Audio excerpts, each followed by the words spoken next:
right, to get started on this pirate ship, I went to Home Depot and basically found the cheapest, rattiest wood I could find, but it also had to be thick enough. I was not going to use select pine or anything like that. So these boards were, I think, like $1.47 a piece. I grabbed 2 of them, and I think they're either 6 feet tall or 8. Can't remember exactly, but I left one alone, and then I made my cut on the second one. I didn't use a power saw, just my hand saw. And I'm finding the center of the board. It doesn't have to be perfect, but I'm not that good at eyeing things, and so I just went ahead, found the center, marked the spot kind of where I wanted it, and then I just angled this board a little bit, and I really liked that little touch, and you'll see the way the fabric drapes on it really nicely too. And once you have your wood where you want it, then you're going to pick the right bit to do a pre-drilled spot on the wood. You have to go through both pieces and then hold it there to make sure you can get your wood screw into both pre-drilled spots. Another option would be, of course, to use screws and bolts, or at least make sure if you're using wood screws that it doesn't pop through the backside, just for safety and to keep it nice and clean.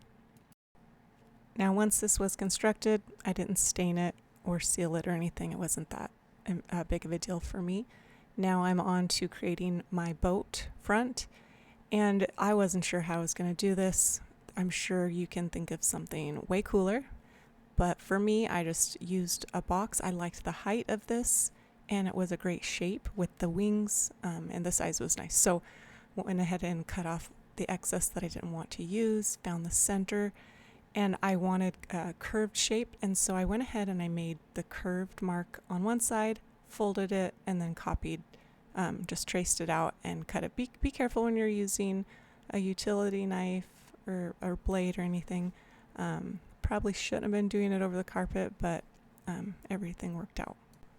So whatever cardboard you find, just make sure that it can stand upright, it's stable enough, and will work out for your pirate ship.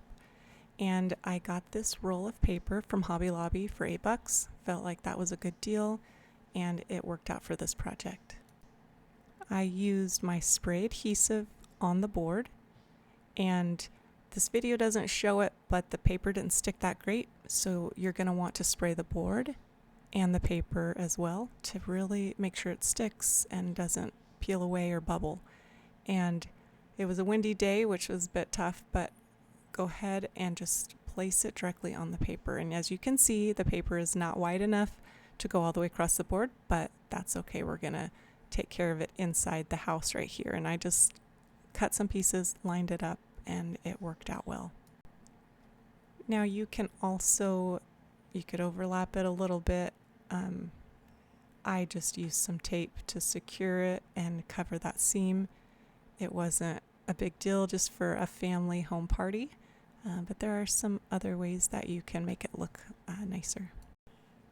I wish I'd have showed you guys how I attached the fabric there.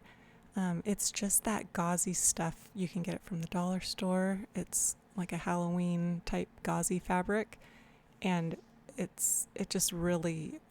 opens up nice, it drapes nice, it has a little bit of a see-through look and feel, and I just tied up the points, and I think it turned out pretty awesome.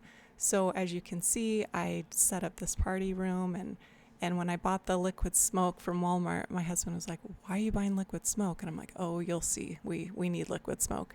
And the smoke did just really make the party kind of more fun and festive. And it was for my mom's birthday. She was born on Halloween, and so this was just totally up her alley. She absolutely loved it.